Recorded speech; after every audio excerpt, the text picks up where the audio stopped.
good morning students. Today we learn tema 3, subtema 1, pembelajaran yang kedua. Sebelum memulai pembelajaran ini, Miss ingatkan kalian untuk tetap berdoa. Nah, pada pertemuan sebelumnya kita sudah belajar mengenal Michael Faraday. Michael Faraday menemukan generator penghasil arus listrik. Berkat Michael Faraday, kita dapat menikmati arus listrik. Pada zaman dulu kita belajar itu menggunakan lampu teplok, sekarang kita belajar dengan lampu listrik. Kalau dulu memasak nasi dengan tungku, sekarang sudah dengan magicom. Banyak sekali manfaat dari arus listrik. Nah, perhatikan gambar berikut ini. Di sini ada gambar Edo yang menikmati haknya menggunakan arus listrik. Ada arus listrik dari kipas angin, arus listrik dari lampu, dan arus listrik dari radio. Bahkan perhatikan di sini ada lampu belajar juga yang digunakan Edo. Nah, Edo dan kita semua sama-sama mempunyai hak menggunakan arus listrik. Dengan adanya arus listrik, kita dapat menonton bersama dengan keluarga, menggunakan lampu, menggunakan kipas angin, blender, dan banyak lagi kegiatan yang dapat kita lakukan dengan adanya arus listrik. Anak-anak, siapa yang masih ingat apa itu hak? Ya, hak adalah sesuatu yang harus diperoleh setiap orang sejak lahir. Berikut ini kita akan belajar hak anak di rumah, di sekolah, dan di masyarakat. Yang pertama kita akan membahas hak anak di rumah, yaitu memperoleh makanan, memperoleh kasih sayang, dan belajar dengan nyaman. Selanjutnya hak anak di sekolah. Yang pertama mendapatkan pengajaran dari guru, bermain saat jam istirahat, dan belajar dengan nyaman. Nah, yang selanjutnya lagi ada hak anak di masyarakat. Yang pertama, bermain di lingkungan yang bersih, ikut kerja bakti, dan bermain di lingkungan yang aman. Anak-anak, ingat bahwa setiap orang mempunyai hak. Nah, dalam menggunakan hak, kita harus memperhatikan hak orang lain. Berikut ini kita akan belajar faktor-faktor yang memengaruhi penggunaan hak di lingkungan rumah. Yang pertama, kemampuan ekonomi keluarga. Dalam situasi pandemi ini, ada banyak sekali keluarga yang mengalami penurunan kemampuan ekonomi. Jadi anak-anak tidak boleh memaksa orang tua untuk menuruti kemauan kamu.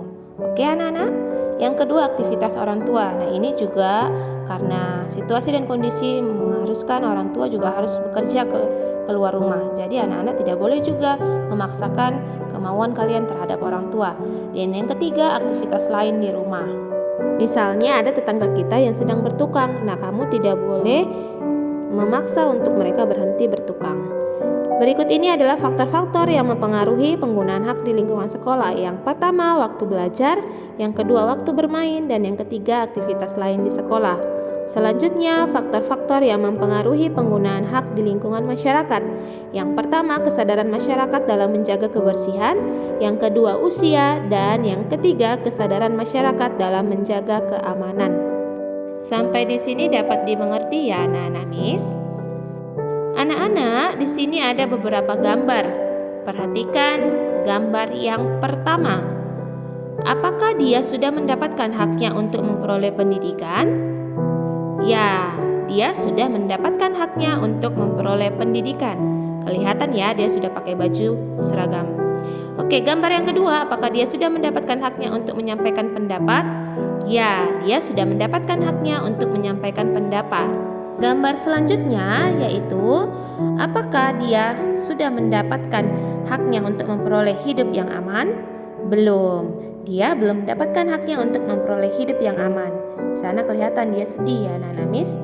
Oke, gambar yang terakhir, apakah dia sudah mendapatkan haknya untuk memperoleh kasih sayang? Ya, belum. Dia belum mendapatkan haknya untuk memperoleh kasih sayang. Ketika dia belajar, ayah dan ibunya sibuk ya. Oke, anak-anak Miss, setiap warga negara Indonesia berhak yang pertama mendapatkan pendidikan, yang kedua menyampaikan pendapat, yang ketiga hidup aman, dan yang keempat memperoleh kasih sayang dari lingkungannya. Anak-anak, berkat penemuan Michael Faraday, kita dapat memperoleh hak kita untuk menggunakan arus listrik. Anak-anak, dari Michael Faraday kita juga belajar untuk bekerja keras dan pantang menyerah. Nah, sikap ini yang harus kita contoh dalam kehidupan kita sehari-hari. Anak-anak, perhatikan gambar berikut ini. Edo sedang belajar, namun ia juga mendengarkan radio. Dia senang mendengarkan lagu daerah dari radio kesayangannya. Lagu daerah yang sering ia dengar yaitu Mariam Tomong yang artinya meriam bambu. Yuk kita dengar lagu Mariam Tomong. Selendang madi kinjang kain panjang madi toru pangeol ni konting masong ondeng kemamangon lu Mariam Tomong dai nang sin napang masin Mariam Tomong dai nang sin napang masin. Anak-anak, apakah kamu sudah pernah mendengarkan lagu Mariam Tomong sebelumnya?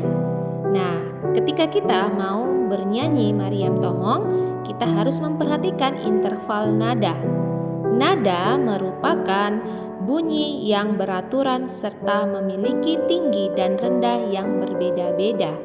Sedangkan interval nada adalah jarak antara satu nada dengan nada lainnya. Nada dalam seni musik dapat dituliskan dalam bentuk notasi angka atau not angka. Notasi angka adalah sistem penulisan lagu dengan menggunakan simbol angka-angka. Angka 1 dibaca Do, 2 Re, 3 Mi, 4 Fa, 5 Sol, 6 La, 7 Si, dan kembali ke angka 1 dan ada titik di atas angkanya dibaca dengan Do. Do, re, mi, fa, sol, la, si, do. Do, si, la, sol, fa, mi, re, do. Nah anak-anak, seperti itulah cara menyanyikan nada Do rendah ke nada Do tinggi. Begitu juga dari nada Do tinggi ke nada Do rendah. Nah sekarang kita akan belajar interval nada. Jarak nada dari Mi ke Fa itu setengah, Si ke Do itu juga setengah. Cara membaca interval nada berikut ini yaitu 1 1 setengah, 1 1 1 setengah. Dengan demikian jarak satu nada ada Do ke Re ke Mi, Fa ke Sol, dan Sol ke La. Lalu jarak yang setengah nada ada Mi ke Fa dan Si ke Do. Jarak dua nada ada Do ke Mi. Perhatikan Do ke Re itu 1, Re ke Mi itu 1, maka dua nada. Lalu ada Fa ke La. Selanjutnya yaitu yang berjarak 1,5 nada.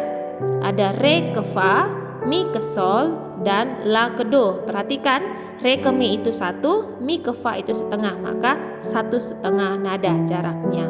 Oke anak-anak Miss?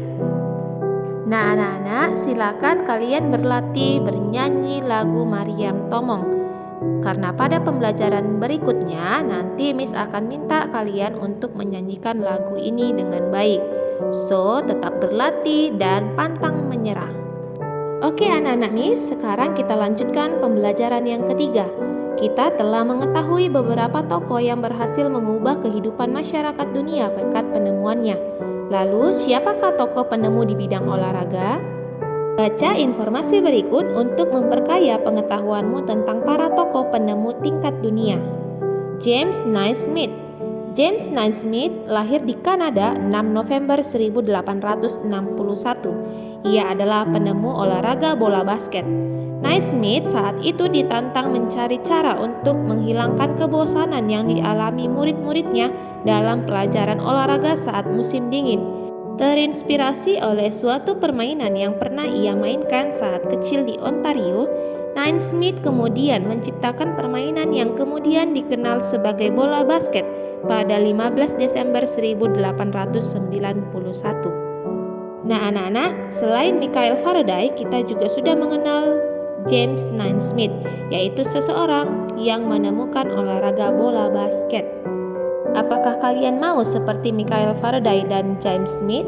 Pasti mau dong ya. Nah, untuk itu kita harus giat belajar. Anak-anak, perhatikan, di sini kita akan belajar teks eksplanasi ilmiah. Teks eksplanasi ilmiah adalah teks eksplanasi yang menerangkan suatu proses yang bersifat ilmu pengetahuan alam, seperti gejala alam, terjadinya pelangi, proses arus listrik, dan sebagainya. Teks eksplanasi berfungsi untuk memberikan penjelasan kepada pembaca tentang proses terjadinya sesuatu yang disusun menurut prinsip sebab akibat. Teks eksplanasi terdiri atas pernyataan umum atau pembukaan, deretan penjelas isi, dan penutup atau kesimpulan.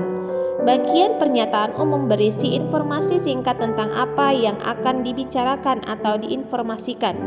Bagian deretan penjelas berisi urutan uraian atau penjelasan tentang proses dari peristiwa yang terjadi dan dijelaskan secara bertahap atau berurutan.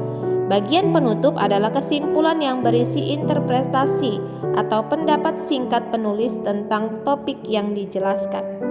Anak-anak, di pembelajaran sebelumnya kita sudah membaca cerita tentang listrik pengubah wajah dunia. Nah, apakah teks ini termasuk teks eksplanasi ilmiah? Ya, betul sekali. Teks ini termasuk teks eksplanasi ilmiah. Kita akan perhatikan setiap paragraf. Nah, pada paragraf yang pertama ini disebut pembukaan atau pernyataan umum. Kemudian ini adalah paragraf yang kedua yang disebut sebagai deretan penjelas atau isi. Dan ini adalah paragraf yang ketiga yang disebut dengan penutup atau kesimpulan. Nah, anak-anak, sampai di sini dulu pembelajaran kita hari ini. Semoga video ini bermanfaat untuk kita semua. Terima kasih sudah menonton video ini. Jangan lupa teruslah berlatih dan pantang menyerah. Tetap semangat belajar ya anak-anak Miss. Terima kasih. Goodbye.